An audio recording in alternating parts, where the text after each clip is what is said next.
කොතරින් ආරම්භ කරන්න. අර අලුත් ප්‍රභේදය ගැන කතාව අද පත්තර හැම එකක්ම ප්‍රධාන ශීර්ෂ පාඨය කරලා තියෙනවා. ඒ අතරේ ගෙවි ගිය දවසේ ආසාදිතයන් වාර්තා වීම තවත් තැන්වල ලියලා තියෙනවා. මට හිතෙනවා ආසාදිතයන්ගේ ගානින් අපි පටන් ගත්තොත් හොඳයි කියලා. 16 ඉක්මවා ගියා පෙරේදා දවසේදී. ඒ පළමු වරටයි ලංකාවේ 16 සීමාව ඉක්මවා යන්නේ. ගෙවි ගිය දවස එය තවත් වර්ධනය කළා. අප පරිස්සම් වෙන්න කොච්චර ඕනේද අපිට කතා කරන්න තියෙනවා. අපි ඒ හින්දා එතනින් ආරම්භ කරමු. ඊයේ දිනේදීත් නව ආසාදිතයන් 1451 දෙනෙක් ඉන්දිකේවා විතරණලිය. ශ්‍රී ලංකාවේ ජනගහනයෙන් මිලියනයකට කොවිඩ් රෝගීන් ගණන 4747ක් මරණ 30ක්. ශ්‍රී ලංකාවේ ජනගහනයෙන් මිලියනයකට වාර්තා වන COVID-19 රෝගීන්ගේ ප්‍රමාණය 4747ක් දක්වා ඉහළ ගොස් තිබෙන අතර ජනගහනයෙන් මිලියනයකට පමණ 30ක් මරණ 30ක් වාර්තා වේ. මෙරට තුළින් වාර්තා වූ සමස්ත COVID-19 රෝගීන්ගේ 95083 දෙනෙකු ඊයේ දින වන විට සුවය ලබා තිබුණා කියලා තවදුරටත් පත්තර වාර්තාවේ දාලා තියෙනවා. එන්න ගණන් හිලව් ටික හරියට දැනගන්න ඒ පත්තරේ මුද්‍රණය වන අවස්ථාව වන විටයි ඒ අනුව මේ වන විට සමස්ත ආසාදිතයන්ගේ සංඛ්‍යාව ගැන කතා කරනකොට එය 1,04,953ක් බවට පත්ව තිබෙනවා. ඊයේ දිනේට පමණක් වාර්තා වුණු ආසාදිතයන්ගේ සංඛ්‍යාව 1,466ක්. ඒ පෑලියගොඩ කොවිඩ් පොකුරෙන් 1,419කුත් තාම කියන්නේ පෑලියගොඩ කොවිඩ් පොකුර කියලා. ඊළඟට බන්ධනාගාර පොකුරෙන් 32 දෙනෙකුත් විදේශයන්හි සිට පැමිණි 15 දෙනෙකුත් ආසාදිතයන් බවට පත්වීමත් එක්ක ඊයේ දිනේට පමණක් 1,466ක්. ලංකාව හිටපු තැන අනුව ගත්තම අපි ඉන්නේ ඉහළම තැනක. මේ වන විට ආදරණීය රටවැසියනි පුරවැසියනි අපේ රටේ ආසාදිතව ප්‍රතිකාර ලබන සංඛ්‍යාව මේ මොහොත වන විට 9000 සීමාව ඉක්මවා යනවා. 9209ක්. දැන් රෝහල්වල ධාරිතාව, ඇඳන් ධාරිතාව, දැඩි සත්කාරයේ ඇඳන්වල ධාරිතාව ගැන සෑහෙන සැලකිලිමත් වන්නට ඕනි කාලවකවානුවක් බවටයි පත් වෙලා තිබෙන්නේ. දැන් තමයි අපි හොඳටම පරිස්සම් වෙන්න ඕනි කාලවකවානුව. කොරෝනා අවුරුද්දකට එහා ලෝකෙට බලපෑම් කරනවා. අපිට පළවෙනි රැල්ලෙන් බලපෑමක් ආව අපි ගොඩක් පරිස්සම් වුණා, ගොඩක් ඒකට බය වුණා. හැබැයි අපිට වෙච්ච හානිය අවමයි. දෙවන රැල්ල ආවා. පළවෙනි රැල්ල අභිභවා ගොස් දෙවන රැල්ලේ හානිය වාර්තා වෙන්න ගත්තා. දැන් මේ තුන්වෙනි රැල්ල ගහගෙන යන අවස්ථාවේදී අන් කවරදාටත් වඩා ලංකාවෙන් ආසාදිතයන් වාර්තා වෙන්න ආරන්. ගෙවි ගිය දින කීපය ගත්තම ආසාදිතයන් කීයද කියලා ගණන එකතු කරලා බලන්න.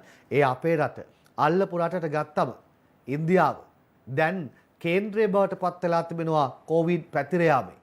පාකිස්තානයේ වර්ධනය වීමක් දක්නට ලැබෙනවා. මේ අනුව දකුණු ආසියාව දැන් කේන්ද්‍රය බවට පත් වෙලාද ප්‍රශ්නේ ඉතිරි වෙනවා. ඒ නිසා හොඳටම පරිස්සම් වෙන්න ඕනි කාලවකවානුවයි මේ විකෘති වෛරස් ප්‍රභේදය එන්න ගන්නවා. අපි ඒ ගැන කතා කරමු. අද හැම පත්තරයක්ම දාලා තියෙන ආචාර්ය චන්දිම ජීවන්දරගේ ප්‍රකාශය. මෙන්න අද ලංකාදීප ප්‍රධාන ශීර්ෂ පාඨය. බ්‍රිතාන්‍ය වෛරසයත් ඇවිත් බෝවීම 55%කින් වැඩි ආචාර්ය ජීවන්දර කියයි සුජිත් හේවාජූලි ගේලියන්. ශ්‍රී ලංකාවේ මේ දිනවල පැතිර යන්නේ බ්‍රිතාන්‍යයේ ව්‍යාප්ත වී ඇති B117 සැර විකෘති කොවිඩ් වෛරස් ප්‍රභේදය බව පරීක්ෂණවලදී ස්ථිර වශයෙන්ම හඳුනාගෙන ඇතැයි ශ්‍රී ජයවර්ධනපුර විශ්වවිද්‍යාලයේ වෛද්‍ය පීඨයේ ආසාත්මිකතා ප්‍රතිශක්තිවේද හා සෛල ජෛව විද්‍යා අධ්‍යයනාංශයේ ප්‍රධානී ආචාර්ය චන්දිම ජීවන්දර සඳහන් කිරීමක් කරනවා. කොළඹ බොරලැස්කමුව සහ කුරුණෑගල ප්‍රදේශවලින් හඳුනාගත් කොවිඩ් ආසාදිතයන්ගෙන් ලබාගත් සාම්පල සම්බන්ධයෙන් පරීක්ෂණ පැවැත්වීමේදී මේ විකෘති වෛරස් ප්‍රභේදය හඳුනා ගැනුණු බව කී ජීවන්දර මේ රටේ COVID-19 වෛරසය වේගයෙන් පැතිර යාමට හේතුව එම විකෘති වෛරස් ප්‍රභේදය බව මේ අනුව පෙනී යන්නේ යයි ප්‍රකාශ කිරීමක් කරනවා. ශ්‍රී ලංකාවේ මේ දිනවල පැතිර යන්නේ එංගලන්තයේ පැතිර යන B117 සැර වෛරස් ප්‍රභේදයයි 100%ක් තහවුරු කරගත් බවත් මෙම ප්‍රභේදයේ තරමක් ගැටලුකාරී එකක් බවත් ඔව් කියනවා. මෙම වෛරසයේ පැතිරීමේ ශීඝ්‍රතාව අන් වෛරස් වලට සාපේක්ෂව 50%ක් දක්වා වැඩි වන අතර මින් මරණ ඇතිවීමද සාමාන්‍ය ප්‍රභේදයට වඩා 50%කින් පමණ වැඩි වී යයි චන්දිම ජීවන්දර සඳහන් කිරීමක් කරනවා. කෙසේ වෙතත් මෙම නව වෛරසය ඇස්ට්‍රාසෙනිකා එන්නතට තවමත් සංවේදී බවද ඔහු සඳහන් කිරීමක් කළා තියෙනවා. පේනවානේ තරම. ඒ තරම කොතරම්ද කියන එක තවත් ශීර්ෂ පාඨයකින් තවත් ප්‍රධාන ශීර්ෂ පාඨයකින් බලන්න මා සූදානම්. මේ අද පත්තරේ ලංකාවේ පැතිරෙන්නේ එංගලන්ත ප්‍රභේදයයි. චාමර සම්පත් ලියයි. අනුශීර්ෂ පාඨ කීපයක්ම වාර්තා කරලා තිනවා. අපි දැන් ඒවට යමු. මරණ සිදුවීම 55%කින් වැඩි, පැතිරීමත් 50%කින් වැඩි, ඉදිරි මාස 3 ආරක්ෂා වීම වැදගත් කියලයි ආචාර්ය චන්දිම ජීවන්දර කියන්නේ. මැයි විතරක් නෙවෙයි, ජූනි විතරක් නෙවෙයි, ජූලි ඉදිරි මාස 3ක් ආරක්ෂා වීම වැදගත්. මේ කොරෝනා ප්‍රභේදය, මේ කොරෝනා වෛරසය පුදුම කරදරයක් ලෝකෙට කරන්නේ. අපිට හිතෙන්නේ එන්න අඩු වෙලා යයි ඕක කියලා. අපිට දැනුණා එහෙම අඩු වෙලා යනවා කියලා. අපි දෛනික ආසාදිතයන්ගේ ගාන 200ටත් වඩා පහළ තියාගෙන හිටියේ. හැබැයි බලන් ගියාම එකපාර ඔඩු දුවලා අපි දැන් හොඳටම පරිස්සම් වෙන්න ඕනි කාල සීමාවට ඇවිල්ලා තියෙන්නේ. ඇත්තම කියනවා නම් ලංකාව ඇතුළු දකුණු ආසියාතික රටවල් වලට කොරෝනා බලපෑම තදින්ම දැනෙන්න අරගෙන තියෙන්නේ. දැන්ද කියන ප්‍රශ්නේ මේ මතුවලා තියෙන්නේ. ඒ අතරේ මරණ සිදුවීමේ ප්‍රතිශතය 55%කින් වැඩි වෙලා ආදරණීය රටවැසියනි. අපි මරණ අවම කරගත්ත රටක් කොරෝනා වසංගතය අභිමුව ආදිත් රටවල් වලට සාපේක්ෂව දැන් ඒ ප්‍රවණතාව වැඩි කියලායි සඳහන් වෙලා තියෙන්නේ. ඊළඟට මව්බිම් පත්තරේ ප්‍රධාන පිටුව දානෝ විධිමත්ව හඳුනා නොගත්තොත් ප්‍රභේදයේ රට පුරා ව්‍යාප්ත වේවි. රවි කුමුදේශ් කියන්නේ සවනි ශේෂාදී වාර්තාව අරන් ඇවිල්ලා තියෙන්නේ. මේ රට තුළ මින් පෙර සිදු කරනු ලැබූ සියලු ජාන අනුක්‍රමික විශ්ලේෂණ මගින් එංගලන්ත ප්‍රභේදයේ රට තුළ පවතින බව තහවුරු වී ඇති නමුත් එම විද්‍යාත්මක සාක්ෂි පදනම් කරගෙන පවා රට තුළ විධිමත් ප්‍රභේද හඳුනා ගැනීමේ ක්‍රියාවලියක් සිදු නොකිරීම නිසා මේ වන විට එම ප්‍රභේදයේ රට පුරා විශාල ලෙස ව්‍යාප්තව තිබෙන බවට වෛද්‍ය රසායනාගාර විද්‍යාඥ වෘත්තීයවේදීන්ගේ විද්වත් සංගමේ සභාපති රවි කුමුදේශ් චෝදනා කිරීමක් කළා තියෙනවා. ජයවර්ධනපුර රසායනාගාරය විසින් කුරුණෑගල කොළඹ වැනි දිස්ත්‍රික් කීපයක් පමණක් පදනම් කර ගනිමින් තහවුරු කරන අධ්‍යයනය අවසන් නිගමනයට ලක් කිරීමට පෙර දිවයින පුරා ආවරණය වන පරිදි විධිමත් ප්‍රභේද හඳුනා ගැනීමේ පරීක්ෂාවක් තවදුරටත් සැලසුම් කළ යුතු බවද ඔහු වැඩිදුරටත් සඳහන් කිරීමක් කරනවා. ඔවුන්ගේ මතවාද පිළිබඳවත් ආණ්ඩුවේ බලධාරීනි ඔබේ අවධානයට යොමු කරව ගන්න කියලා අපි මතක් කිරීමක් කරනවා. දැන් රෝගීන් වැඩි වෙන්න පුළුවන්. ICU beds දැඩි සත්කාර ඒකක ඇඳන් දැඩි ලෙස අවශ්‍ය වෙන්නට පුළුවන්කම තියෙනවා. අපි ඒවට සූදානම් වෙලා ඉන්න ඕනේ. කෝකටත් පෙරට එන හමුදාව ඒ සඳහා සූදානම් වේ කියලා ආරක්ෂක මාණ්ඩලික ප්‍රධානී කියපු කතාව මම දැන් ගන්න හදන්නේ. රෝගීන් වැඩි වුණොත් ඇඳන් සහ ප්‍රතිකාර මධ්‍යස්ථාන සපයන්න හමුදාව සූදානම්. ප්‍රසාද් මංජු දිලංක සමගින් වාර්තාව ගේන්නේ. රටේ පවතින වාතාවරණය අනුව ඉදිරියේදී රෝගීන් සංඛ්‍යාව ඉහළ ගියහොත් අවශ්‍ය පරිදි කොවිඩ් වෛරසයට ප්‍රතිකාර මධ්‍යස්ථාන ලෙස තවත් ස්ථාන සූදානම් කිරීමට යුද හමුදාප සූදානම් බව ආරක්ෂක මාණ්ඩලික ප්‍රධානී සහ යුද හමුදාපති ජෙනරාල් ශවේන්ද්‍ර සිල්වා සඳහන් කිරීමක් කරනවා. අපි දන්නවා කොවිඩ් වසංගතයේ බලපෑම් එල්ල කරපු වකවානුවේ ඉඳන් අපේ ආරක්ෂක අංශ මොනතරම් පෙරට ආවද කියලා. දැන් ඒ ධාරිතාවන් සුදුසු පරිදි සකස් කරන්න ඕන සූදානම්ම කියලා කියන පණිවිඩය මොනතරම්නම් කනට මිහිරිද? නැත්තම් දැඩි ගැටලුකාරී තත්යකට එන්න පුළුවන් තැනක අපි ඉන්නේ. එතකොට ගොඩක් අය අහනවා හුදකලා කිරීම පිළිබඳව සමාජ මාධ්‍යවල විවිධ පෝස්ට් පළවෙන්න පටන් අර ගන්නවා. හැබැයි අපි හරි දේ දැන කියා ගමු. දැනට රට ලොක්ඩවුන් කිරීමේ තීන්දුවක දැනට නැහැ. කුමන ප්‍රදේශයේ හුදකලා කිරීමට සිදු වේදයි දන්නේ. සූදානමින් සිටින්න. රට හුදකලා කරන්න අවශ්‍ය නැහැ. යුද හමුදාකට සරලන දෑ රැස් කරගෙන සූදානමින් සිටීම සුදුසු බවත් ආරක්ෂක මාණ්ඩලික ප්‍රධානී සහ යුද හමුදාපති ජෙනරාල් ශවේන්ද්‍ර සිල්වා සඳහන් කරනවා. කෙසේ වුවත් මුළු රටම හුදකලා කිරීමේ අවශ්‍යතාවක් මේ වනතුරු පැන නැගී නැති බවද යුද හමුදාපතිවරයා වැඩිදුරටත් කියනවා. ඕනෑම තත්ත්වයකට සූදානමින් සිටීම ඉතාම වැදගත් වන අතර තමන්ට රටේ ජනතාව බොරුවට බියටපත් කරන්නට හෝ තිබෙන තත්ත්වයේ සැඟවීමට අවශ්‍ය නොවන බවද ඔහු අවධාරණය කරනවා. එමෙන්ම රටේ පවතින වාතාවරණය අනුව ඉදිරියේදී COVID-19 රෝගීන් සංඛ්‍යාව ඉහළ ගියොත් අවශ්‍ය පරිදි ප්‍රතිකාර මධ්‍යස්ථාන ලෙස තවත් ස්ථාන සූදානම් කිරීමට යුද හමුදාව සූදානම් බවත් යුද හමුදාපතිවරයා සඳහන් කරනවා. කුමන ප්‍රදේශයේ හුදකලා කිරීමට සිදුවේදයි දන්නේ සූදානමින් සිටින්න. දැන් මේක හරියට තේරුම් ගන්නව නේද ආදරණීය පුරවැසියනි ඔබ මොකද සමහරුන්ට කුමන ප්‍රදේශ උදකලාවෙන් කරන්න වෙයිද දන්නේ නැහැ සූදානමින් සිටින්න කිව්වම මොකක්ද දන්නවද කරන්නේ දැන් තමන්ගේ පැත්ත උදකලා කරනවා කියලා පණිවිඩය ආවොත් අද රෑ 8 ඉඳන් හරි මොකක් හරි වෙලාවක් දාලා ඒ වෙලාවෙම උදකලා නොකරපු තැනක ඉන්න ඥාති මිත්‍රාදී එක්ක ගෙදරට යන්න සූදානම් වෙනවා. මේ සූදානම ගැන නෙවෙයි කියලා තියෙන්නේ. මෙහෙම එකක් වෙන්න පුළුවන් කියලා. එතකොට අවශ්‍ය ආහාර ටිකක් රැස් කරගෙන සිටීම ගැන කතන්දරේ. ඊළඟට ඔබ ප්‍රශ්න අහනවා. අවශ්‍ය ආහාර ටික රැස් කරගන්න කෝසල්ලි කියලා නේද? අත්‍යවශ්‍ය දේවල් ටිකක් රැස් කරගෙන තියාගන්න මොන ප්‍රදේශයක් උදකලා කරන්න වෙයිද දන්නේ නැහනේ තෝරාගත්ත ස්ථානත් එක්ක. ඒ වගේම අපි මේ වෙලාවේ නැවත මතක් කරනවා අර එකපාරක් රට ලොක්ඩවුන් කරපු වෙලාවේ අල්ලපු ගෙදර කෑවද බිව්වද කියලා හොයලා බලපු කණ්ඩායම් හිටපු රටක් අපි. හැබැයි පරිස්සමට හොඳේ අල්ලපු ගෙදරට ගිහින් නෙමෙයි හොයලා බලන්න ඕනි යමක් ලබා දීම කියන කාරණාව සෞඛ්‍ය ක්‍රියාමාර්ග අනුගමනය කළා. ඒවටත් සූදානම් වෙන්න කියලා අපි මතක් කිරීම කරමු. ඊට පස්සේ PCR පරීක්ෂණ අවම කළායයි නගන චෝදනාව බොරු කියලා ආණ්ඩුව කියනවා. අනුරාධා හේරත් වාර්තාව අරන් එන්නේ.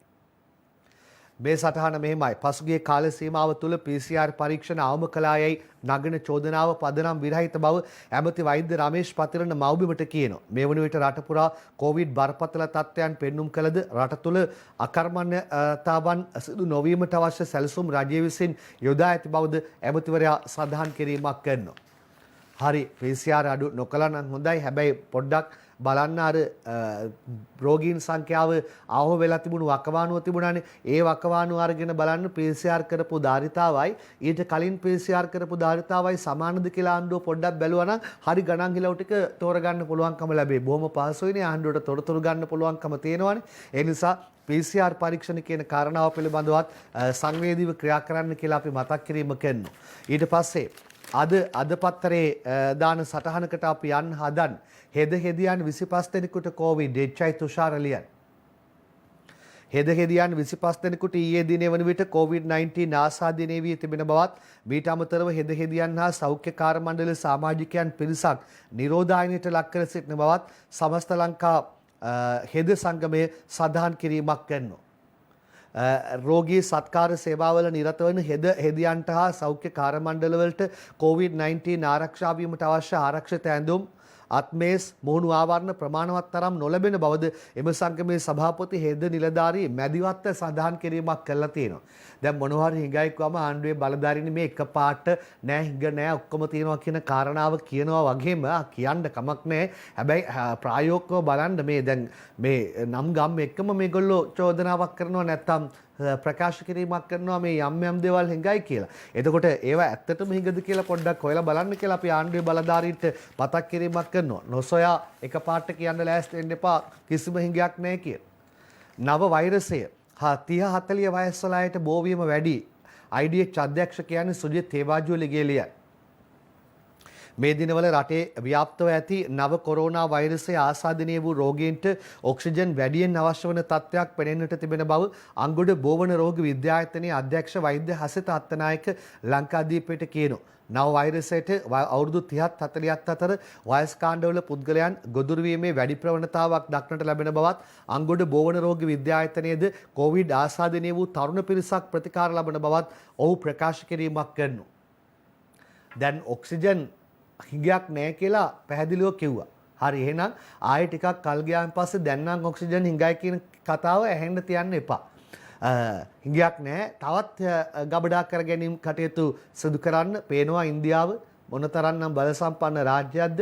අන්තිමට චීනෙන් ඔක්සිජන් දෙන තැනට ආවා. ලෝකයේ අනිත් රටවල් වලින් ඔක්සිජන් දෙන තැනට ආවා. ඉන්දියාව පත් වෙලා තියෙන තැන ඒකින්ද ප්‍රමාණවත් කියන කාරණාවත් සඳහන් කරන ගමන් තවදුරටත් ඒ අවශ්‍යතාවන් රැස් කරගමු. තමා මෙවැනි අවදානමක් කල්තියා දුටු හේයින් මේ IDH අධ්‍යක්ෂ කියන කතාව තමා මෙවැනි අවදානමක් කල්තියා දුටු හේයින් ඔක්සිජන් සැලකිය යුතු ප්‍රමාණයක් ගබඩා කළ හැකි ටැංකියක් කොරෝනා මුල්රැල්ල අවස්ථාවේදී රෝහලේ ස්ථාපනය කළ බව කී අත්තනායක එය මේ වන විට බොහෝ ප්‍රයෝජනවත් වී ඇති බව සඳහන් කරනවා. නියමයි. IDH රෝහල කියලා කියන්නේ ඔබ එහි කාර්ය මණ්ඩලය ඉහළ කෙනා ඉඳන් පහළම කෙනා දක්වා කොයි තරම්නම් ප්‍රශංසනීය මෙහෙවරක් කළාද? IDH රෝහල පමණක් නෙවෙයි ඒක විශේෂයෙන් මා සඳහන් කළේ ප්‍රමුඛව කොරෝනා රෝගීන්ට ප්‍රතිකාර කරන ලැබූ තැන නිසායි. ඒ මොහොතේ ඉඳන් මේ මොහොත දක්වාම කොරෝනා ප්‍රතිකාර මධ්‍යස්ථාන වශයෙන් නම් කරනු ලැබූ ඒවායේ වැඩ කරනු ලැබූ සියලු දෙනාම ගෞරවයෙන් මතක් කරන්න මේක අවස්ථාව කරගන්නවා. මේ කල්තියා දුටු දේ එම ඔක්සිජන් ටැංකි රෝහලේ අනිකුත් අංශවලටද ව්‍යාප්ත කිරීමට සැලසුම් කර ඇතැයි අධ්‍යක්ෂකවරයා කියනවා. සෞඛ්‍ය බලධාරීනි මේ තත්ත්වය අපි රට පුරාම රෝහල් වලට ආදර්ශයක් විදියට අරගමු. එන්නතේ පළමු මාත්‍රාව ගත් අයට ආසාදනය වුවත් බරපතල වන්නේ නැහැ. අලුත් එකටත් ඔට්ටුයි කියලා සෞඛ්‍ය ප්‍රවර්ධන කාර්යාංශ වෛද්‍යවරයෙක් කිව්වා කියලා ඩේලි මිරර් පුවත්පතේ වාර්තාවක් උපුටාගෙන ලංකාදීපේ සටහන දානවා. කොරෝනා එන්නතේ පළමු මාත්‍රාව ලබාගත් පුද්ගලයන්ට එම වෛරසය ආසාදනය වුවද රෝගී තත්ත්වයේ උත්සන්න වීම හෝ සංකුලතා ඇතිවීම හෝ සිදුවන්නේ අවම මට්ටමකින් ඇයි සෞඛ්‍ය ප්‍රවර්ධන කාර්යාංශයේ ජ්‍යෙෂ්ඨ වෛද්‍යවරයෙක් කියනවා. ඇස්ට්‍රාසෙනිකා එන්නතේ පළමු මාත්‍රාව ලබාගත් පුද්ගලයන්ට වෛරසය වැළඳීමේ සම්භාවිතාව අවම මට්ටමක පවතින බවද කොවිඩ් 9 ප්‍රභේදයටද ඔවුන් හොඳින් ඔරොත්තු දෙන බවද එම වෛද්‍යවරයා සඳහන් කිරීමක් කළා තියෙනවා. පැහැදිලිවම වෛරස් එන්නතේ පළමු මාත්‍රාව ලබාගත් ඇතැම් අයට වෛරසය වැළඳී තිබුණා. දැන් කියන්නේ ඒ අයට ආසාදනය වුවත් බරපතල වන්නේ නැහැ ඔරොත්තු දීමේ හැකියාව තියෙනවා කියලා. ඒක එහෙමනම් ගොඩක් වටිනවා. කොරෝනා මර්ධන එන්නත සියල්ල කොරෝනා ප්‍රභේදයන්ට ඉතා හොඳින් ප්‍රතිචාර දක්වන බව සඳහන් කිරීමක් කළා තියෙනවා. එහෙමනම් කමක් නැහැ. ඊළඟට එන්නතේ දෙවන මාත්‍රාව දීම ආරම්භයි. මුලින්ම සෞඛ්‍ය සේවකයන්ට ලබා දුන්නු අවස්ථාවේ ඡායාරූපයක් ගායන අමරසේකර පත්තරයට නගා තිබෙන අවස්ථාවත් ඔයගලන්ට දැන් බලා ගන්න පුළුවන්කම ලැබෙනවා ලංකාදීප පත්තරේ. හොඳයි ඊට පස්සේ අපි තවත් කතාවකට අවධානය යොමු කරන්න සූදානම්. එහෙට මෙහෙට යෑමීම් අඩු කරන්න කියලායි කියන්නේ අත්‍යවශ්‍ය කාරණාවකට මිස සංචාරණය සිදු නොකරන්න කියලායි ඉල්ලීම කරන්නේ. ශ්‍රී දළදා මාලිගාව වැඳ පුදා ගැනීමට පැමිණෙන්නේ නම් හැඳුනුම්පත අනිවාර්යයි. ශ්‍රී දළදා මාලිගාවේ දේවඩ නිලමේ ප්‍රදීප් නිලංගදෑල කියන්නේ චමිල් රූපසිංහලියයි. ශ්‍රී දළදා මාලිගාව වැඳ පුදා ගැනීම සඳහා දෛනිකව පැමිණෙන සැදැහැවතුන්ගේ ආරක්ෂාව උදෙසා සියලු සැදැහැවතුන්ට හැඳුනුම්පත රැගෙන ඒම අනිවාර්ය කර ඇති බව මහනුවර ශ්‍රී දළදා මාලිගාවේ දියවඩන නිලමේ ප්‍රදීප් නිලංගදෑල සඳහන් කිරීමක් කළා තියෙනවා. ඒ ඔබට මතක් කිරීම සඳහායි කතා පුවත උපුටා ගත්තේ. ඊළඟට අපි යනවා මව්බිමට. ගාල්ලේ සසුන් 43 දෙනෙකුට කොවිඩ් චාමර අමරසූරියයි ලියන. මේ ඊට අදාළ සටහනේ වැඩිදුර දිගුව හුදකලා කරන ලද ප්‍රදේශවල පදිංචි පොලිස් නිලධාරීන්ට සමාවෙන්න දෙසතියක කාලය තුළ ගාල්ල දිස්ත්‍රික්කයේ පාසල් සිසුවියන් 43 දෙනෙකුට කොරෝනා වෛරසය ආසාදනය වී ඇති බව හඳුනාගෙන ඇතැයි කොරෝනා ව්‍යාප්තිය වැළැක්වීමේ ජාතික ක්‍රියාන්විත මධ්‍යස්ථානයේ සඳහන් කරනවා. මේ සිසුන් 43 දෙනා පාසල් 28කින් වාර්තා වීමද විශේෂත්වයක්. තමත් පමා කළා නම් කොහොමද පාසල් පද්ධතිය తాවකාලිකව නතර කරන්නට? අධ්‍යාපනය අවශ්‍යයි කියන එක ඕනෑම නොදරුවෙකුට තේරෙනවා. හැබැයි සෞඛ්‍ය ආරක්ෂිත බව ප්‍රමුඛයි. විශ්වවිද්‍යාල ආරම්භ කිරීම තවත් කල් යද්දී පාසල් ටික දවසක් ක්‍රියාත්මක වුණා. අපි ඒ ගැන බලධාරීන්ට වරින් වර පත්තරෙන් කිව්වා. අවසානයේ තීන්දුව ගත්තා. දැන් ඊළඟ තීන්දුව ගන්නවා කියලා තියෙනවා. මම ඒ තැනට ආවම ඒ ගැන කතා කරන්නම්. ඒ ගැන ඉල්ලීමකුත් කරන්නම්. හුදකලා ප්‍රදේශවල පදිංචි පොලිස් නිලධාරීන් සේවයට නොකැඳවන ලෙස නියෝගයක් කියලා චාමර අමරසූරිය දාපු වාර්තාවකුත් තියෙනවා මව්බිම් පත්තරේ. හුදකලා කරන ලද ප්‍රදේශවල පදිංචි පොලිස් නිලධාරීන්ට එම හුදකලා කාලයේ අවසන් වනතුරු රාජකාරියට නොකැඳවන ලෙසට පොලිස්පති චන්දන වික්‍රමරත්න සියලු පොලිස් ස්ථාන අධිපතිවරුන්ට දැනුම් දීමක් කර තිබෙනවා. ඔව් පේනව නේද? හුදකලා කරපු ප්‍රදේශවල පදිංචි පොලිස් නිලධාරීන් පවා සේවයට නොකැඳවන්න කියලා ඉල්ලීමක් කළා තියෙනවා. ඒ නිසායි මම මතක් කළේ පැත්ත හුදකලා කළා කියලා දැනගත්ත ගමන් වෙන පැත්තකට යන්න හදන්න එපයි කියන කතන්දරේ. ඊට පස්සේ නීති ක්‍රියාත්මක කළොත් කොවිඩ් පාලනය කළ හැකි රජයේ වෛද්‍ය නිලධාරීන්ගේ සංගමය කියන්නේ කිරුළපන චතුර දේශාන් ලියනගේ වාර්තාව අරන් එන්නේ. COVID-19 ව්‍යාප්තිය හමුවේ දරුණු තත්වයකට නොගොස් පාලනය කර ගැනීමේ අවස්ථාව අප වෙත තවදුරටත් පවතින බැවින් ඒ වෙනුවෙන් නිරෝධායන නීතිය හරියටම ක්‍රියාවේ යෙදවීම අත්‍යවශ්‍යයි රජයේ වෛද්‍ය නිලධාරීන්ගේ සංගමයේ අවධාරණය කිරීමක් කළා තියෙනවා. ඔබට පැහැදිලිද කතන්දරේ නීති ක්‍රියාත්මක කළොත් කොවිඩ් පාලනය කළ හැකියි කියලායි සඳහන් කරන්නේ. අපි කෝවිඩ් වසංගතයෙන් වැළකීමේදී කොයිතරම්නම් පරිස්සම් වෙන්න ඕනද කියන කාරණාව මා ඔබට අමුතුවෙන් කියන්න අවශ්‍ය නැහැ. ඔබ අවුරුද්දක් පුරා මේකත් එක්ක අත්දැකීම් තියෙනවා. අවුරුද්දකට වැඩි ඇත්තටම ගත්තොත් ලෝක කෝවිඩ් තත්ත්වය ඇවිල්ලා දැන් අවුරුදු 1කමාරකට ආසන්න වෙන්නටත් යනවා. වෙලාව බලන්න. නුවරඑළියේ වසන්ත උදානයට ගියාද ඔයගොල්ලෝ? දැන් ඒකත් එක්ක කතාවක් මේ දවස්වල යනවනේ. සෞඛ්‍ය නීති මායිම් නොකර අවුරුදු උත්සවයක් පැවැත්වුවායයි ආණ්ඩුකාරයාගෙන් නුවරඑළිය නගරාධිපතිට චෝදනා. මහනුවර සුරවීරයි වාර්තාව අරන් ඇවිල්ලා තියෙනවා. සෞඛ්‍ය නිර්දේශ නිසි පරිදි අනුගමනය කරමින් උත්සව පවත්වන ලෙස රජයේ දැනුම් දී තිබේදී නුවරඑළිය නගරාධිපතිවරයා ඒ කිසිත් මායිම් නොකර ග්‍රෙගරි වැව ආශ්‍රිතව අවුරුදු උත්සවයක් පැවැත්වුවේ රජය සහ ජනපතිවරයා අපහසුතාවට පත් කිරීමට යන සැකය මතුවන බව මධ්‍යම පළාත් ආණ්ඩුකාර නීතිඥ ලලිත් යූ ගමගේ කියනවා.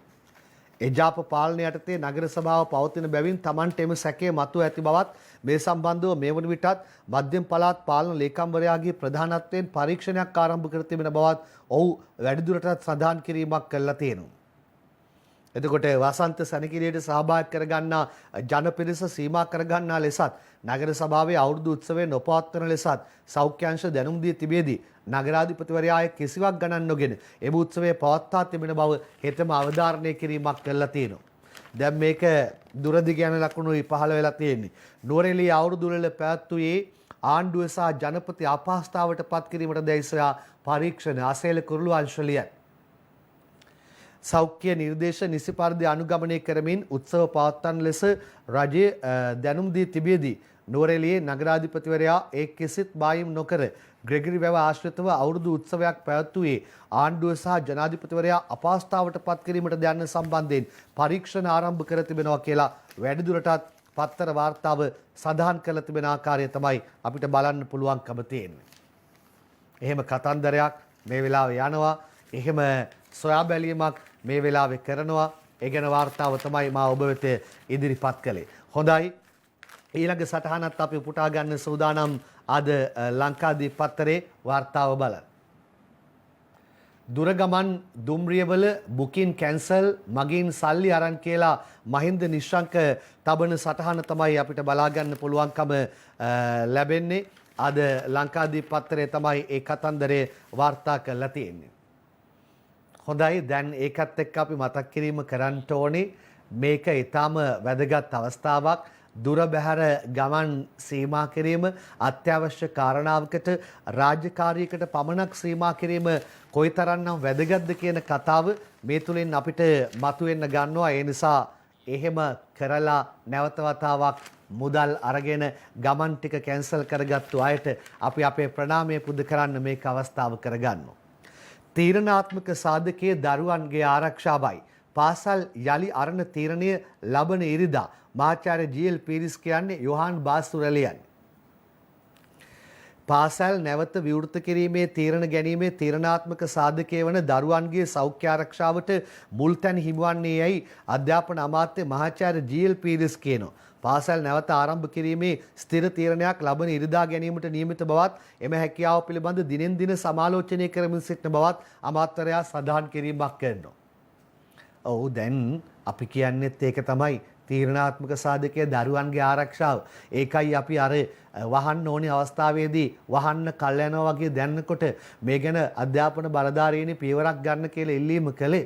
ඒතකොට දැන් තීරණය ලබන ඉරිදා ගන්න හදනකොට මේ කියවෙන කාරණා සියල්ල සමාලෝචනය කරන්න. ඉදිරි මාස කීපේ බරපතල තත්ත්වයේ. එතකොට මේ මොහොතේ පාසල් සිසුන් ගණනාවකට කොවිඩ් ආසාදනය වී තිබීම, තැන් කීපයක් හුදකලා කර තිබීම මේ සියල්ලට සැලකිල්ලට අරගෙන සුදුසුම පියවර හරියට අරගන්න කියලා අපි අධ්‍යාපන බලධාරීනි ඔබට මතක් කිරීමක් කරන්න මේක අවස්ථාව කරගන්න. ඊයේ තිබුණා රාජ්‍ය ආයතන නිලධාරීන්ට සේවය කරන්න ඕනි කාල සීමාව සතියට දවස් කීයද කියලා දාලා. ඒකේ පුංචි වැරදීමක් වෙලා. පොඩි වැරදීම තමයි ඊට පස්සේ ගැටලුවක් යන්නේ. ඊට පස්සේ කියනවා පත්තරේ තිබුණා උදේ පත්තරේ කිව්වා ඒ නිසා අපි මෙහෙම කළා කියලා නේද? මේ පත්තරේ නිවැරදි කළා අපි ඒක ගන්න ඕනි මෙතනට. රාජ්‍ය ආයතන නිලධාරීන් සතියකට දින 3ක් සේවයට වාර්තා කළ යුතුයි. දෙදිනකයි පළ වූ ඒ ප්‍රමාද දෝෂයකිනි. රාජ්‍ය ආයතනවල නිලධාරීන් සීමා කිරීමේ වැඩපිළිවෙල යටතේ එම නිලධාරීන් සතියකට අවම වශයෙන් දින 3ක් සේවයට වාර්තා කළ යුතු අතර එය සතියකට දින 2ක් බවට ලංකාදීපේ ඊයේ පුවත්පතේ පළ වී ඇත්තේ ප්‍රමාද දෝෂයකින් කියලා දාලා තියෙනවා. ඔන්න හරි නේද? ඒ පත්තරේ පුවත අපිත් කියුවා. ඒ නිසායි මම ඒක උපුටලා ගත්තේ. 2ක් නෙවෙයි 3ක් එකක් එහාට මෙහාට වුණම නේද? ලොකු වෙනස්කම් ඇති වෙන්න පුළුවන්. හොඳයි විපක්ෂයේ චෝදනා කරන ආණ්ඩුවට කොවිඩ් තෙවැනි රැල්ල නිර්මාණය වීම ගැන සම්පූර්ණ වගකීම ආණ්ඩුව බාරගත යුතුයි කියලා සමගි ජනබලවේගයේ නායක සජිත් ප්‍රේමදාස කියන්නේ දිනේෂ් සමරකෝන්ලියන්. රට දිනවීමට හැකිවන්නේ රටේ ජනතාවගේ සෞඛ්‍ය ආරක්ෂිතභාවය තහවුරු කිරීම හරහා මිස සමාජ ජාල හරහා නොවන බවත් COVID-19 තෙවන රැල්ල නිර්මාණය වීම පිළිබඳ සම්පූර්ණ වගකීම ආණ්ඩුව බාරගත යුතු බවත් සමගි ජනබලවේගයේ නායක විපක්ෂ නායක සජිත් ප්‍රේමදාස කරපු චෝදනා කිරීමයි මා අද පත්තරෙන් උපුටා ගත්තේ. සජිත්ගේ චෝදනාව එල්ල වෙන්නේ ආණ්ඩුව වගකීම බාර ගන්න ඕනි කියනවා තෙවැනි රැල්ල නිර්මාණය වීම ගැන. එතකොට විජිත හේරත්ගේ ජනතා විමුක්ති පෙරමුණේ චෝදනාව එල්ල වෙන්නේ කොහෙටද? ආණ්ඩුව පසුගිය කාලයේ කොවිඩ් පිළිබඳ අවධානය අතහැර කටයුතු කළ නිසා ජනතාවත් අවධානම අතහැර කටයුතු කළා කියලා ඔහු කියන්නේ එච්.අයි. තුෂාර මේකලිය. ආණ්ඩුව පසුගිය කාලයේ COVID-19 තත්ත්වය පිළිබඳ අවධානය අතහැර කටයුතු කළ බවත් මේ නිසා ජනතාවත් අවධානම අතහැර කටයුතු කළ බවත් ජනතා විමුක්ති පෙරමුණ සඳහන් කිරීමක් කරනවා. ඔන්න චෝදනාව ජනතා විමුක්ති පෙරමුණ එල්ල කරන්නේ ඒ විදිහටයි. හොඳයි දැන් මා ඔබත් එක්ක ඉන්දියාවට යන්නටයි සූදානම් වන්නේ. අසල්වැසි රාජ්‍යයේ නූතන විශාලාව බවට නැවත ඉන්දියාවම පත්වීම මොන තරම්නම් ඛේදවාචකයක්ද? අද ලංකාදීප පත්තරේ ප්‍රධාන පිටුවේ සටහනක් දානවා. ඉන්දීය විවාහ මංගල්‍යයක් බැටන් පහර දී විසුරුවයි. 31ක් පොලිස් අත්අඩංගුවේ සමාජ මාධ්‍යයෙන් වීඩියෝ පටයක්.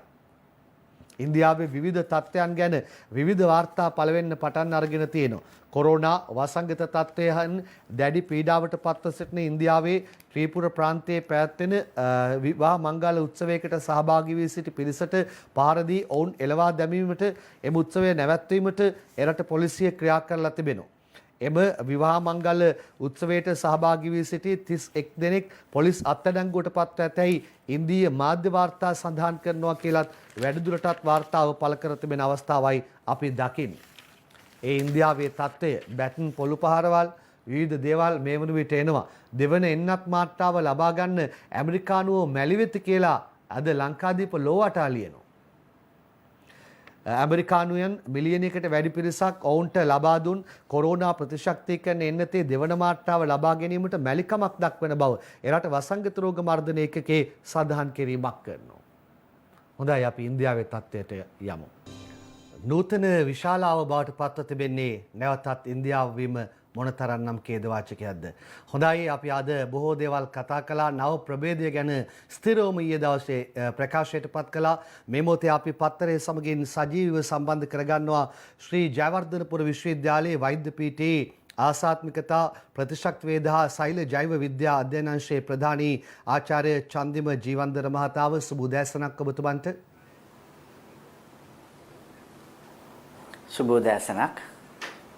පෞද්ගලික වකවානුව තුළ මෙවැනි අවදානම් සහගත තත්ත්වයකට රට පත්වීම හමුවේ ඒන් මුදා ගැනීම සඳහා විවිධ පර්යේෂණ සිදු කරමින් ඔබතුමන් සිදු කරනු ලැබූ සහ සිදු කරන මෙහෙවර ජාතිය වෙනුවෙන්ම අගය කරන්න මේක පළමු අවස්ථාව කරගෙන රටේම ප්‍රණාමය ඔබතුමාට පළමුව පුද කරලා තමයි මා ප්‍රශ්නවලට යන්න සූදානම් වෙන්නේ. පළවෙනි ප්‍රශ්නය මම ඔබතුමාගෙන් අහන මේ ප්‍රේක්ෂකයන් බලාගෙන සිටිනවා ඔවුන් වෙනුවෙන් මේ ප්‍රශ්න ටික අහන්නේ.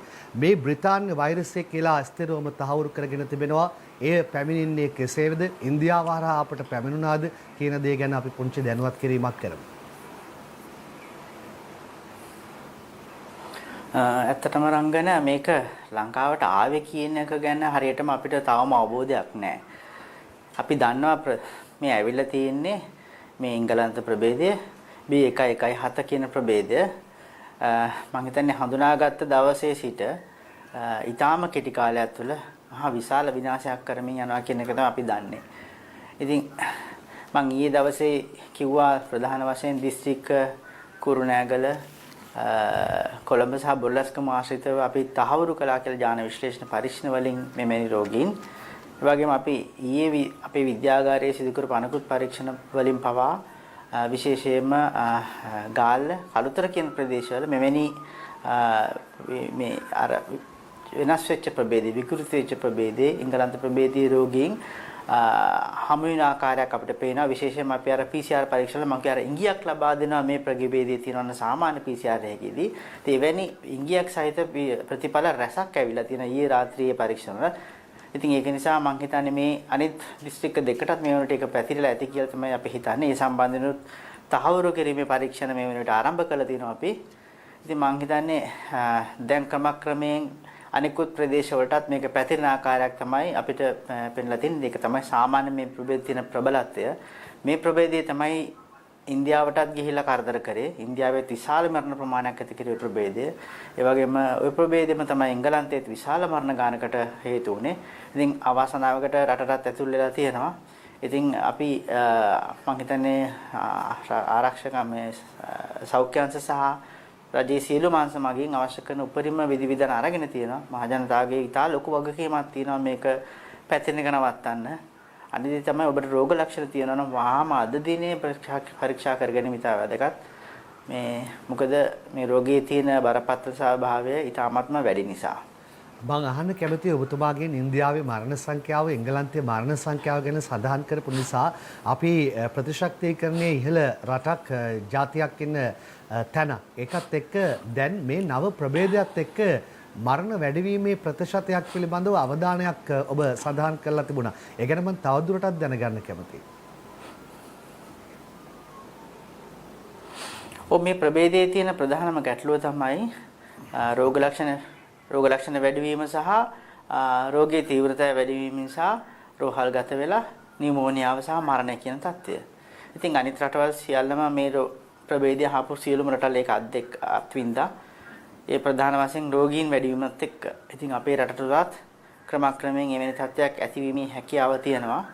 ඉතින් ඒක නවත්ත ගන්න එක තමයි අපේ මූලිකම වගකීම සහ බලාපොරොත්තුව. මම හිතන්නේ වෙනත් රටවල් වල මේකට යම්කිසි ක්‍රියාමාර්ගයක් ගන්නකොට මීට වැඩිය ටිකක් ප්‍රමාද වුණා. අපි මම හිතන්නේ මේක දැනගත්ත ගමන්ම සති දෙක තුනක් ඇතුළත අවශ්‍ය කරන සියලුම ක්‍රියාමාර්ග අරගෙන තියෙනවා කියලා මම හිතන්නේ. නිසා වැදගත් අපි දැන් මේක රටට ආවිල්ලා තියෙන නිසා පැතිරෙන නිසා අපි ජනතාව විදියට මේක සම්පූර්ණ දැන් වගකීම ජනතාවතේ තියෙන්නේ මේ පැතිරෙන එක නවත්තන්න ඉතාමත්ම කැපවීමක් සිදු කරන්න. මොකද නැත්තම් අපේ විද්‍යාගාර තුළ දැනට ඉතාමත්ම විශාල ලෙස පරීක්ෂණ සිදු කරනවා. මම හිතන්නේ මේ කොවිඩ් වසංගතය පටන් ගත්තාන් පස්සේ අපගේ විද්‍යාගාරය තුළ සිදු කරපු විශාලතම පරීක්ෂණ ප්‍රමාණය කියන්නේ ඩයග්නොස්ටික් ටෙස්ට් ප්‍රමාණය ඊයේ දින තුළ සිදු කරා. සාමාන්‍යයෙන් අපි විද්‍යාගාරයේ දල වශයෙන් කරන්නේ සාම්පල් 800ක් කියන ප්‍රමාණය තමයි විද්‍යාගාරේ පරීක්ෂණ කරන්නේ. අපි ඊයේ දිනේ විතරක් සාම්පල් 4000ක් කළා තියෙනවා. කියන්නේ එක දිනක් ඇතුළත අපි 5 ගුණයකින් අපි ධාරිතාව වැඩි කරලවලා ඒ අවශ්‍ය කරන ප්‍රතිඵල ලබා දීලා තියෙනවා. ඉතින් සෞඛ්‍ය අංශ මගින් ඉතාමත්ම වෙහෙසක් දරනවා මේ රෝගය පාලනය කරගන්න සහ අවශ්‍ය කරන දැනුවත් කිරීම කරන්න. ඉතින් සියලුම සහාය අපිට අවශ්‍යයි මේක පාලනය කරගන්න. ඊළඟට ආචාර්යතුමනි මේකේ රෝග ලක්ෂණ වෙනස් වීම ගැන එකවරම නියුමෝනියා තත්ත්වයේ මතුවීම ගැන අපි ජනතාවට ඒක කොහොමද කියන දේ පැහැදිලි කරලා දෙවැන්න ගොදුරු වන වයස් කාණ්ඩය පිළිබඳව නිශ්චිත කාරණාව කියමු.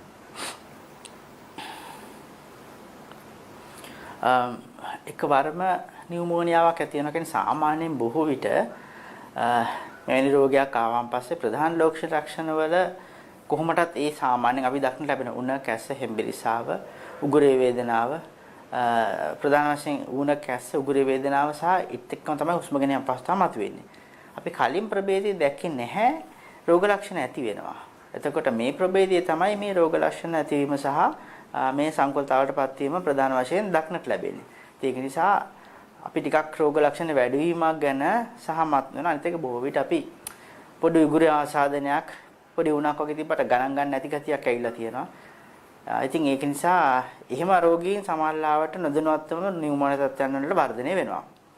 ඊට පස්සේ කුමන රෝගී වයසේ රෝගීන්ද මේකට ගොදුරු වෙන්නේ කියලා අහුවේ ප්‍රශ්නෙට උත්තරේ කිව්වොත් ඉස්සල තිබ්බ කොවිඩ් ප්‍රභේදය සමානම මේ ප්‍රභේදයත් වැඩිපුරම බලපෑම තියෙන්නේ වයස්ගත උදවියට ඒ වගේම වෙනත් රෝගාබාධ තියෙන කට්ටියට.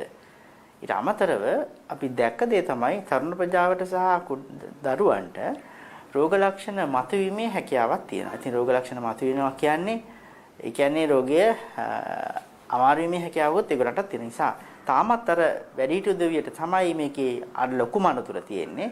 හැබැයි තරුණ උවදුර අනතුරකට ලක් වෙලා නැහැ. ඒගොල්ලන්ට ආරක්ෂා සහිතයි කියලා කියන්න බෑ. ඒගොල්ලන්ට ගොඩක් අරගොල්ලන්ට වඩා වැඩි කියලා කියන නිසා හැමෝම එක වගේ පරිසං වෙන්න අවශ්‍යයි.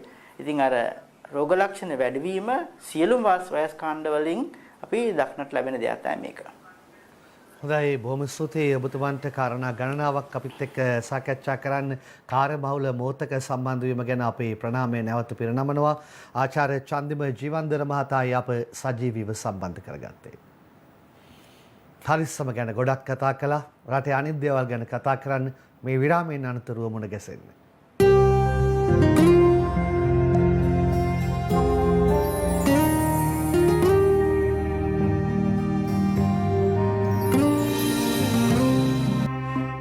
නැවතත් අප පත්තරේ සමගින් සජීවීව සම්බන්ධ වෙනවා. අප ඒ වගේම සජීවීව සම්බන්ධ කරගන්නවා ආරක්ෂක මාණ්ඩලික ප්‍රධානී යුද හමුදාපති ජනරාල් ශවේන්ද්‍ර සිල්වා මහතා. සුබ උදෑසනක් ඔබතුමන්ට. සුබ උදෑසනක් ආයුබෝවන් රංගන. ආයුබෝවන්. ඒ වගේම ඔබතුමා සඳහන් කළා යම් යම් තැන් අවශ්‍ය අවස්ථාවක හුදකලා කරන්නට සිදු විය හැකි සෝදානමින් ඉන්න කියලා. අපි ඒ පිළිබඳව මතක් කිරීමක් කළා. ඒ වගේම යුද හමුදාපතිතුමනි උදෑසන මාපත්තරෙන් ජනතාවගෙන් ඉල්ලීම කළා ඒ සෝදානමින් සිටින්න කියන්නේ යමක් රැස් කරගෙන ඉන්න කියලා මිසක් වෙනත් තැනකට යන්න බලාගෙන ඉන්න නෙවෙයි කියන කතාව. දැන් ස්ථාන කීපයක් හුදකලා කර තිබෙන බව අපිට වාර්තා වෙනවා. ඒ ගැන දැනුවත් කරන්න ඔබතුමාට අවස්ථාව. ඔව් ප්‍රථමයෙන්ම ස්තුතිවන්ත වෙනවා රංගන. ශ්‍රීකුඩාමල්ල දිස්ත්‍රික්කයේ උප්පුවැලි පොලිස් බල ප්‍රදේශයේ සුමේත ගම්පුර කියන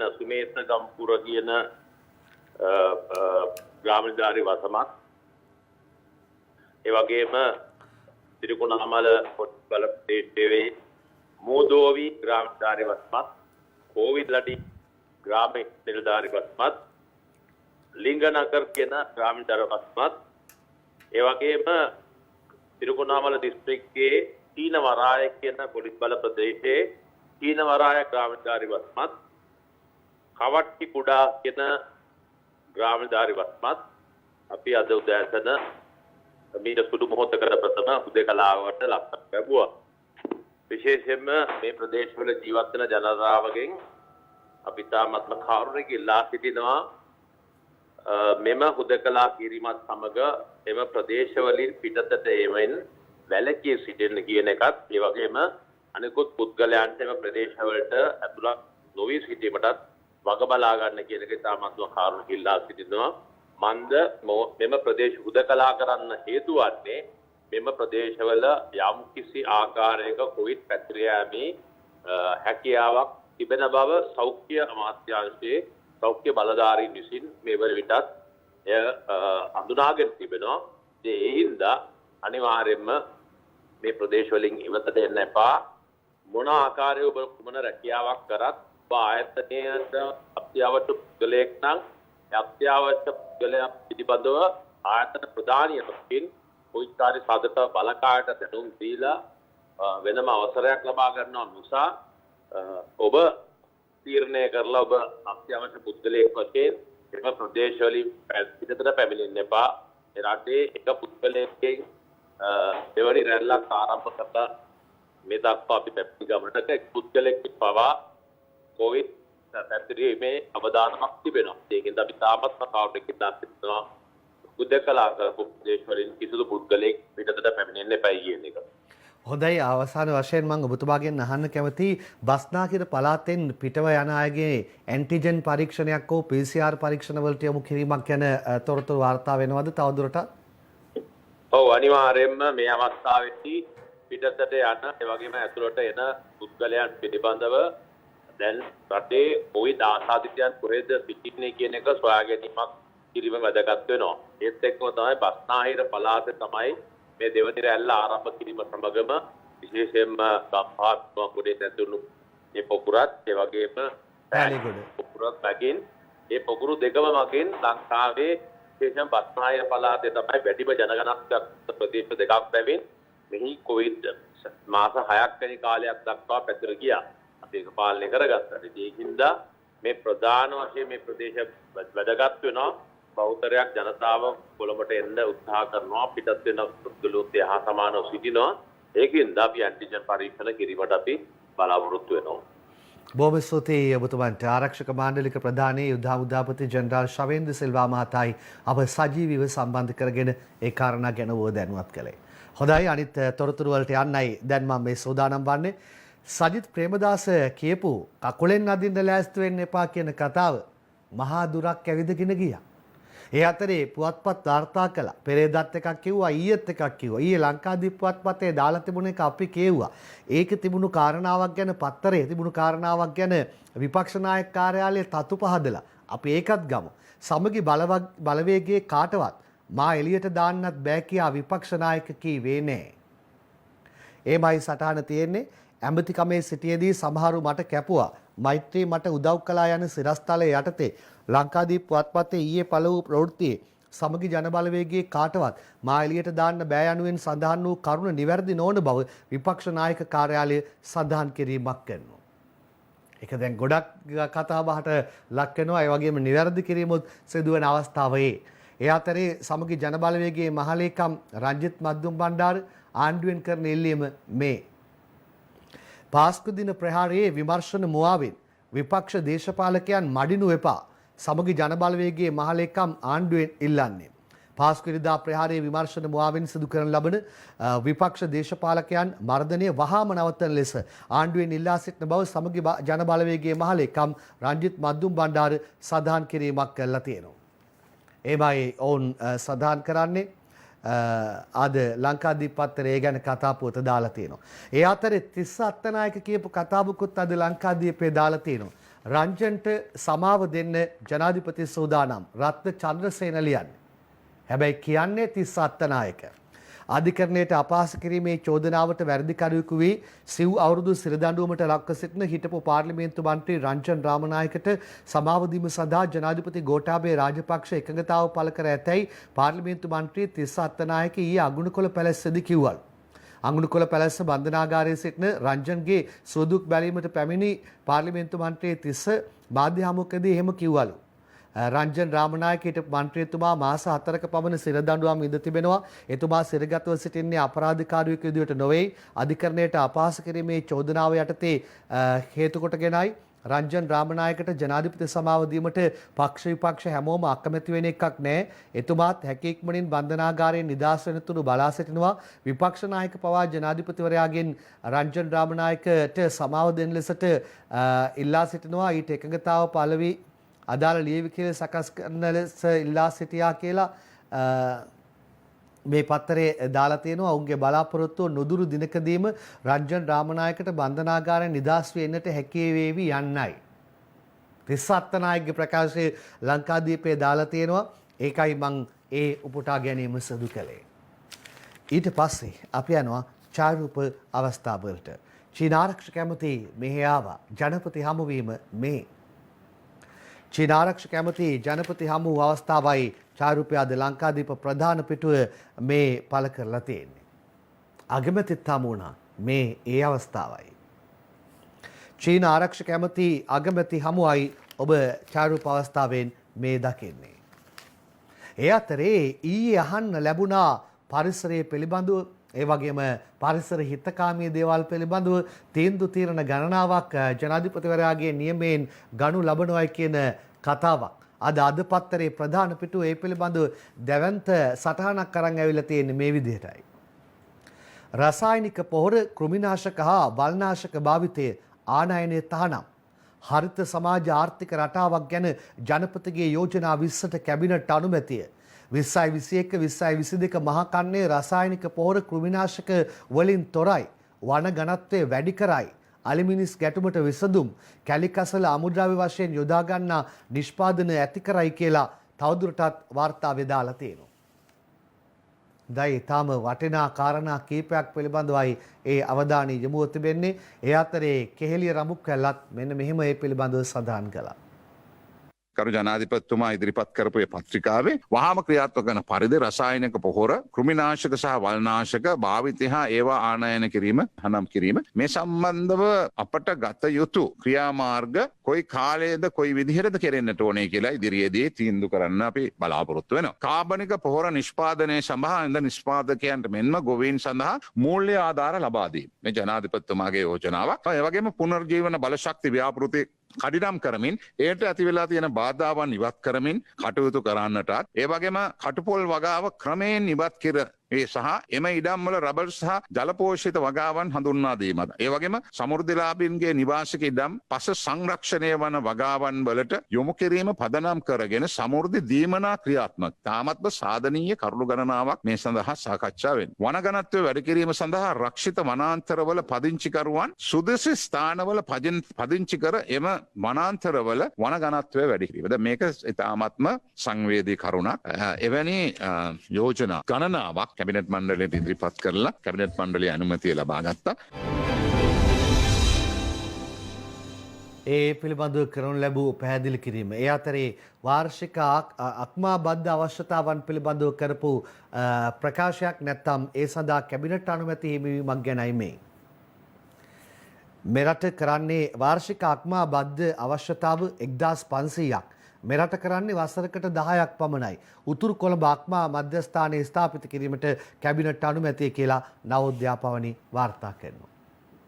උසස් පෙළ ලිව්වද? තීරණාත්මක සතිය. ප්‍රතිඵල එන සතිය. උසස් පෙළ ප්‍රතිඵල දින 7ක් ඇතුළත නවෝද්‍යාපවණි ලියන්නේ. 2020 අපොස උසස් පෙළ විභාගයේ ප්‍රතිඵල ඊයේ සිට දින 7ක් ඇතුළත නිකුත් කරන බව අධ්‍යාපන අමාත්‍ය ජී.එල්. පීරිස් සඳහන් කිරීමක් කරනවා. කිව්ව විදිහටම දෙන්න හොඳේ. ප්‍රතිඵල දින 7ක් ඇතුළත බලන් ඉන්නවනේ උසස් පෙළ කරපු අය. බීලා රියපදවා හික්කඩුවේ විපක්ෂ නායක දඩකයි සුසිල් ප්‍රියන්ත ලියන්නේ. රියදුරු බලපත්‍රය සන්තකයේ තබා නොගෙන බීමතින් රියපැදවීමේ චෝදනාව මත අත්අඩංගුවටගෙන අධිකරණයට ඉදිරිපත් කළ හික්කඩුව ප්‍රාදේශ සභාවේ විපක්ෂ නායක රත්ගම එක්සත් ජාතික පක්ෂ ප්‍රධාන සංවිධායක නිමල් චන්දනට රුපියල් 27500ක දඩමුදලක් ගෙවන ලෙසත් ඔහුගේ රියදුරු බලපත්‍රය මාස 2කට අත්හිටවන ලෙසත් බලපිටිය මහේස්ත්‍රාත් හංසදේව සමරදිවාකර ඊයේ නියෝග කිරීමක් කළා තියෙනවා. අවසාන සටහන අපි තවත් කාරණාවක් ක්‍රිකට් ගැන ඊයේ වාර්තා වුණා. අද මැච් එක ගැන නෙවෙයි මේ. සොයිසාට වසර 6ක් ක්‍රිකට් තානම් දමින්ද විජේසූරිය ලියන.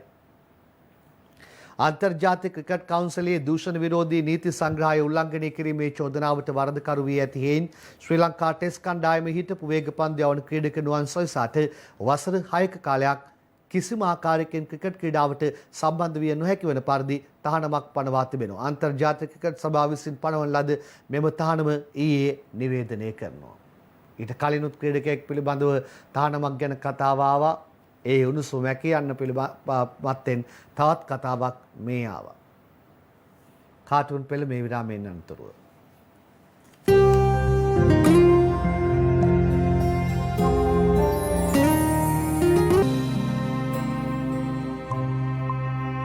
මෙන්න අද පත්තරවල කාටුන් පෙළ ආරම්භ කරන්නේ ලංකාදීපයේ තලංගම ජයසිංහගේ පලාමල්ලේ.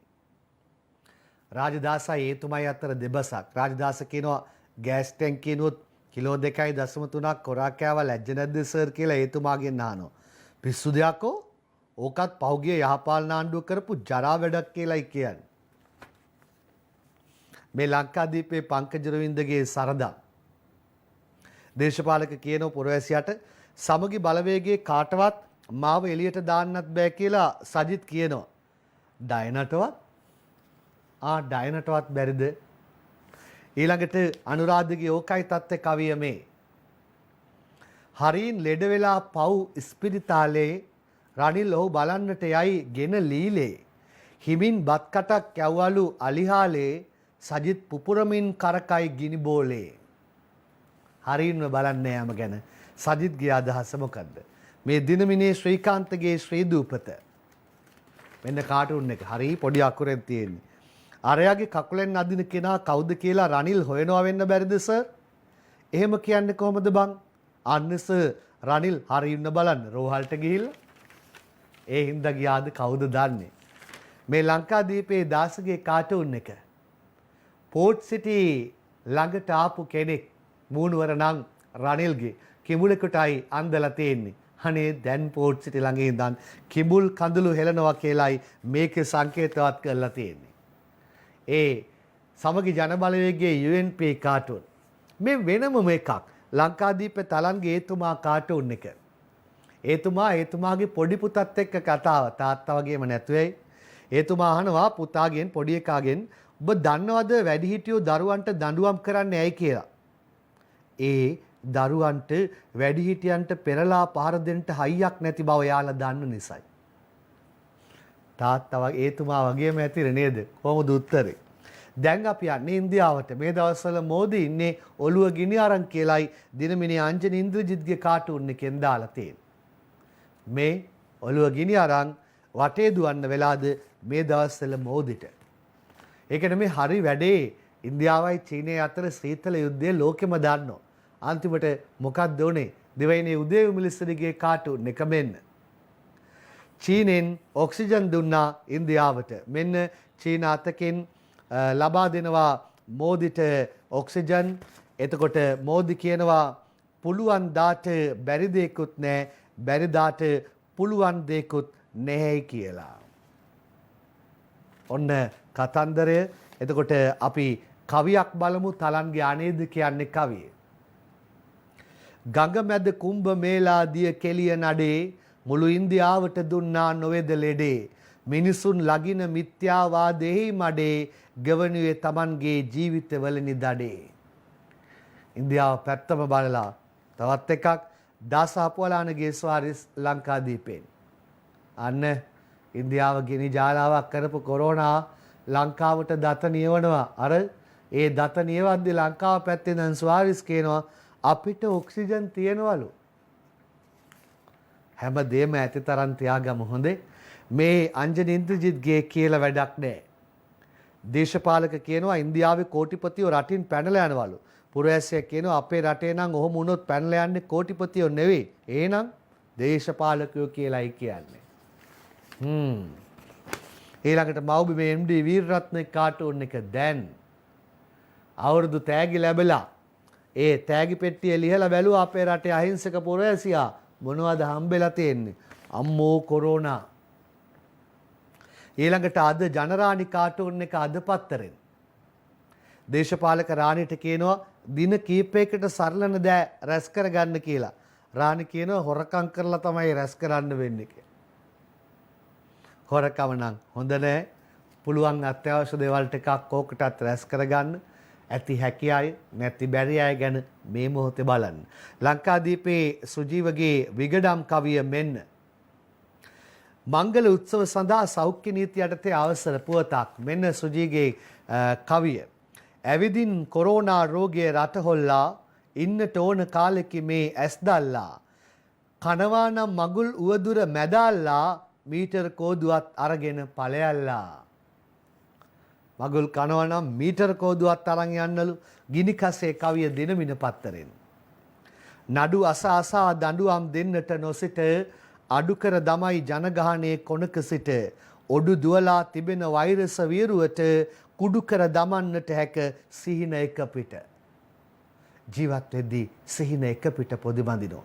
මේ වගේ වෛරසයට එකවරේ සිහින විනාශ කරලා දමන්න පුළුවන්. පරිසම්බෙමු. අවසානයේ ගමු විදුර අබේනායකගේ දවසේ පද හතරෙන්. ආසාදිත පිරිස දිනකට දහස පණී දෝසා කාගේදැයි ගිනිගත් හිතම දනී. ආසාවෙන් පනට මිතුරනි මිතුරියනි ගෝසා නොකොට රට රකිමුව විපත පෙනී.